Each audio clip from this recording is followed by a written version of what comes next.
ভাৰতীয় পত্ৰকাৰ সংঘৰ দক্ষিণ হালমাৰা মানকাছাৰ জিলা সমিতি গঠন।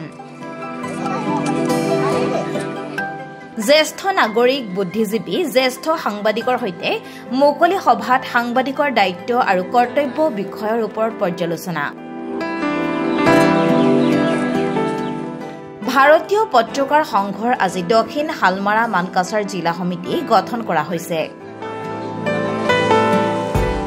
33 জনীয়া সদস্যৰে গঠন হোৱা জিলা সমিতিৰ সভাপতি হিচাপে মানকাছাৰৰ জ্যেষ্ঠ সাংবাদিক সুজিত কুমাৰ বেজবৰুৱাক সভাপতি হিচাপে দায়িত্ব অৰ্পণ কৰাৰ লগতে সাংবাদিক কাবিৰ মণ্ডলক সাধাৰণ সম্পাদক আৰু সাংবাদিক ফৰিদুল ইছলামক কাৰ্যকৰী সভাপতি হিচাপে দায়িত্ব প্ৰদান কৰা হৈছে।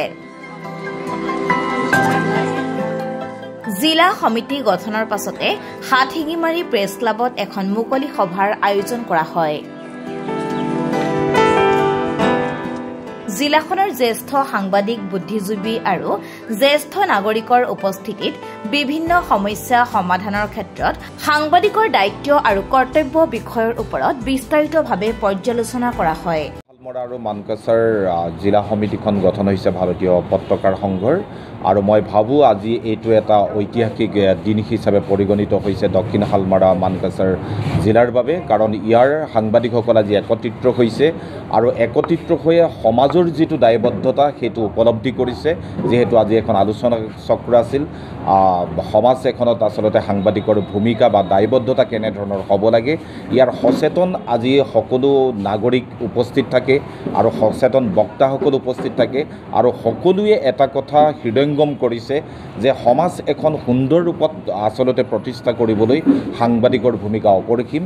আৰু আমিও আজি ভাৰতীয় পত্ৰকাৰ সংঘৰ প্ৰতিনিধি হিচাপে আমি উপলব্ধি কৰিছোঁ যে মানকাছাৰ জিলাৰ যিটো জীৱন যন্ত্ৰণা, সেই যন্ত্ৰণা এজন সাংবাদিক হিচাপে আমি উপলব্ধি কৰিছোঁ। আজি এই মুহূৰ্তত আমি অসম চৰকাৰৰ দিছপুৰৰ বৰমূৰীয়াসকলক আমি আহ্বান জনাইছোঁ, আপোনালোকে বিকশিত অসমৰ কথা কৈছে, আপোনালোকে সুন্দৰ সমাজ এখন প্ৰতিষ্ঠাৰ কথা শ্লোগান হিচাপে আপোনালোকে প্ৰতি মুহূৰ্তত আওৰাই আছে, কিন্তু অসমৰ অংগস্বৰূপে মানকাছাৰ জিলা নপৰে নেকি? অসমৰ অংগ হিচাপে দক্ষিণ হালমৰা মানকাছাৰ জিলাখন নপৰে নেকি? যদি পৰে তেনেহ'লে ইয়াৰ বিকাশ ক'ত হৈছে? আগিয়াৰ পৰা দক্ষিণ হালমৰা মানকাছাৰ হাতশিঙিমাৰলৈ অহা এই বিশেষ পথছোৱা অসমৰ বিশেষ অংগ নহয় নেকি? এই পথটো নিৰ্মাণৰ বাবে দিছপুৰক আমি আচলতে অনুৰোধ জনাইছোঁ, এই অতি শীঘ্ৰে আপোনালোকে নিৰ্মাণ কৰক।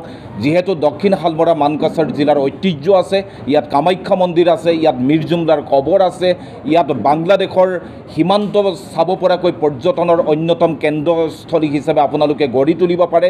গতিকে এনেধৰণৰ এখন ঐতিহ্য থকা, এনেধৰণৰ এখন সংস্কৃতিৰে জীপাল হৈ থকা দক্ষিণ হালমৰা মানকাছাৰ জিলাৰ জীৱন ৰেখা স্বৰূপ আগিয়াৰ পৰা এই বিশেষ পথছোৱা অতি শীঘ্ৰে নিৰ্মাণ কৰিবলৈ আমি আহ্বান জনাইছোঁ।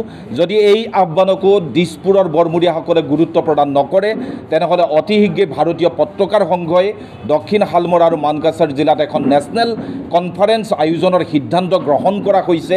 ভাৰতবৰ্ষৰ প্ৰত্যেকখন ৰাজ্যৰ পৰা 5জনকৈ সাংবাদিক এই ঐতিহ্যমণ্ডিত জিলাখনলৈ আহিব।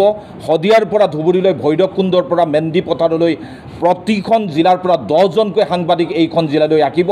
এখন নেশ্যনেল কনফাৰেন্স অনুষ্ঠিত কৰা হ'ব আৰু এই সাংবাদিকসকল যি পথেৰে আহিব সেই পথৰ জীৱন যন্ত্ৰণা উপলব্ধি যদি সাংবাদিকসকলে কৰিব নালাগে তেনেহ'লে অহা আচলতে যি এখন বাজেট অধিৱেশনত হ'ব সেই অধিৱেশনত এই ধৰণৰ এই বিশেষ পথটোৰ আচলতে অনুদান দিবৰ কাৰণে আমি অনুৰোধ জনাইছোঁ দিছপুৰৰ বৰমূৰীয়াসকলক।